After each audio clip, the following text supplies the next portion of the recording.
ஒரு விவசாயி வேலையை முடிச்சிட்டு நைட்டு வீட்டுக்கு வந்து உட்காந்து சாப்பிடலான்னு அவர் மனைவி சாப்பாடு போட சொல்லிட்டு உட்காந்து சாப்பிட்டு இருக்காரு. அந்த நேரம் பார்த்து வீட்டுக்கு வெளியில ஒரு சத்தம் கேக்குது. இருங்க நான் என்ன சத்தம் பார்த்துட்டு வரேன்ட்டு அவங்க மனைவி கிளம்பி வெளியே போயிடுறாங்க. எங்கடா போனவோ ரொம்ப நேரம் ஆளைய காணமே அப்படின்னு அவர் எழுந்திரிச்சு வெளியே போய் பார்க்கும்போது இதையும் பார்த்து அதிர்ச்சி ஆகுறாரு. அப்புறம் என்ன அவர் பார்த்தாருன்னு காட்டுறாங்க. அவரோட மனைவி அவங்களோட கையை வெட்டி அவங்களே சாப்பிட்டு இருக்காங்க. இப்ப அடுத்ததா ஒரு காட்டு பக்கத்துல தனியா ஒருத்த சைக்கிள்ல போயிட்டு இருக்கான். போய்கிட்டு இருக்கும்போது திடீர்னு எதையோ பார்த்துட்டு அந்த சைக்கிள் அப்படியே நிறுத்திட்டு அந்த பக்கத்துல இருக்கிற ஒரு மரத்துல போய் தலையில வேகமா முட்டி உயிரை விட்டுறான். இப்ப திரும்பவும் கட் பண்றாங்க.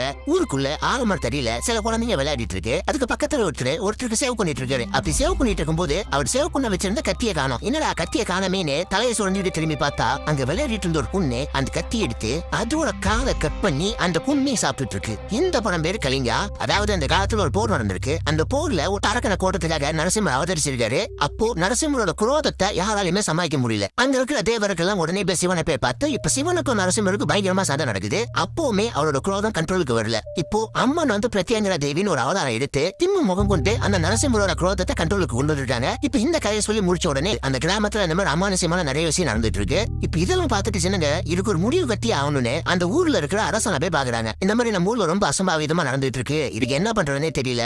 நீங்க அதுக்கு ஒரு முடிவு கட்டணும் அப்படின்னு சொல்லிட்டு இருக்காங்க. அவரு என்ன பண்றதுன்னு தெரியாம அவரோட அம்மாவை பார்க்க போறாரு. அவரோட அம்மாவா பாட்டியா தெரியல. அவங்களுக்கு குறைஞ்சது 150 வயசுக்கு மேல இருக்கும்னு நினைக்கிறேன். படுத்த படுக்கையா இருக்காங்க. இப்ப அவர்கிட்ட போயிட்டு இதுக்கான வழியை கேட்கவும் அவங்க அவங்களோட காதல ஒரு வழியை சொல்றாங்க. அதை கேட்டுட்டு இந்த பிரச்சனைக்கு ஒரே தீர்வு நான் இந்த ஊரை விட்டு கிளம்பி போகணும், அதாவது நான் வனவாசம் போகணும் அப்படின்னு அவர் குடும்பத்திட்ட சொல்லிட்டு அதை ஊர் மக்கள்கிட்ட சொல்லிட்டு சில பொருட்களை குதிரையில எடுத்துக்கிட்டு அந்த காட்டுக்குள்ள வனவாசம் போயிட்டு இருக்காரு. இப்ப அப்படியே கட் பண்ணி படத்தோட டைட்டில் போடுறாங்க. இப்போ ரொம்ப வருஷம் ஆயிடுது போல அந்த காட்டு பகுதியில யாரோ இறந்தவரோட உடல் எடுத்துட்டு வந்துட்டு இருக்காங்க. இங்க பாருங்க அந்த எல்லைக்குள்ள போயிட்டு நம்ம எவ்வளவு சீக்கிரம் வெளியில வர முடியுமோ அவ்வளவு சீக்கிரம் வெளியில வந்துடணும். அதே போல நீங்க வரும்போது யாருமே அந்த பக்கம் திரும்பி மட்டும் பாக்குறாங்க அப்படின்னு சொல்லிட்டே கூட்டு போறாரு. இப்ப கூட்டிட்டு போய் அந்த டெட் பாடி அதுக்குள்ள வச்சுட்டு அதுக்கு சில சடங்கெல்லாம் பண்ணிட்டு அந்த இடத்தை விட்டு வேகமா கிளம்பி வராங்க. அப்படி கிளம்பும் போது ஒருத்த மட்டும் திரும்பி பாக்குறான். அந்த கூட்டத்தை கூட்டிட்டு போனாரு பாத்தீங்களா, அவரு டேய் அப்படின்னு சத்தம் போட்டு அவனை திரும்ப உடம்பு கூட்டு வந்துடுறாரு. இப்போ அந்த இடத்துக்கு அம்மா நிச்சயமா ஏதோ ஒண்ணு வருது. அதோட உருவத்தை காட்டல, அதோட கையை மட்டும் காட்டுறாங்க. அதுவே பாக்குறதுக்கு ரொம்ப பயங்கரமா இருக்கு. வந்து அந்த பொண்ணத்தை உள்ள இழுத்துட்டு போயிடுது.